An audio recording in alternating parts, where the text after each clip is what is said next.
sebaik-baik ilmu adalah yang menjadikan seorang itu menjadi takut kepada Allah dengan ilmunya tersebut. Allah Subhanahu wa ta'ala berfirman di dalam Al-Quran, innama yakhshallaha min ibadihil ulama, yang takut kepada Allah hanya dari para ulama.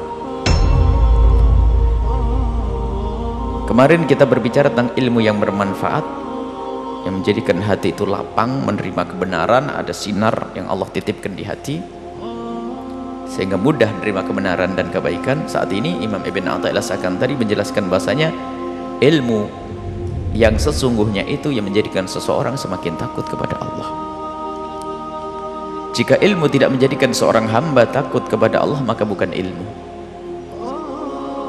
Dan tidak ilmu, biarpun sering dikatakan sebagai ilmu, tidak pandang apakah itu ilmu agama atau ilmu yang lainnya. Kita bicara tentang ilmu umum dahulu. Kalau ilmu agama sangat mudah. Ilmu umum, apa yang dipelajari oleh pakar atom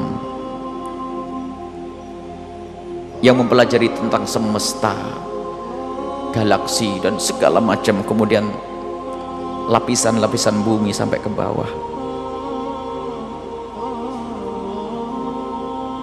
itu adalah ilmu, katanya. Tapi itu adalah ilmu, dan ilmu pengetahuan tentang sesuatu. Jika pengetahuan tentang sesuatu tidak membuahkan pengetahuan yang sesungguhnya, maka itu bukan pengetahuan dan tidak ada gunanya. Contoh, ada seseorang mengerti ini adalah obat, jenis obat. Apakah dianggap sebagai ilmu? Saya ngerti tentang obat, tapi tidak ngerti untuk apa obat ini, sebab kesembuhan apa obat ini. Jika tidak mengerti, nggak ada gunanya pengetahuan tentang obat. Jadi tahu sesuatu, maka baru akan berguna ilmu tersebut jika telah menunjukkan kepada sesuatu yang hakiki.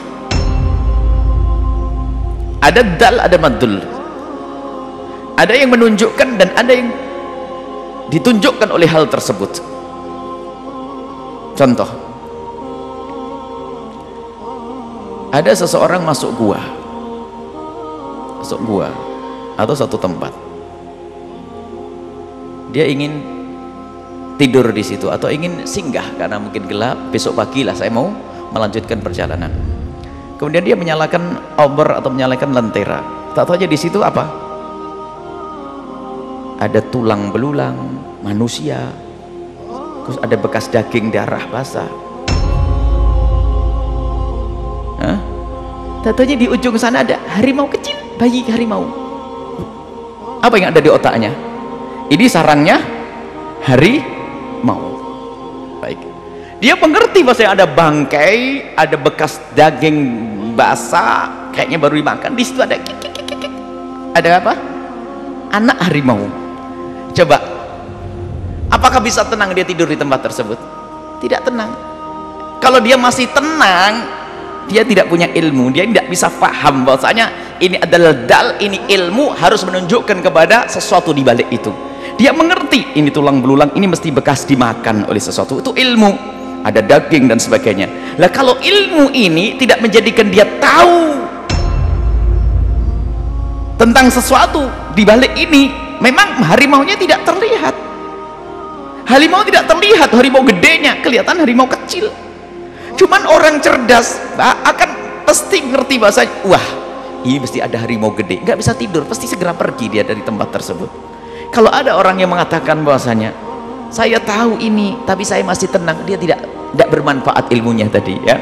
Ilmunya tidak menjadikan dia takut kayak tadi itu. Jadi kenal tapi kok nggak ada pengaruh terhadap dirinya, jadi nggak berguna. Ilmu yang diketahui tidak berguna baginya.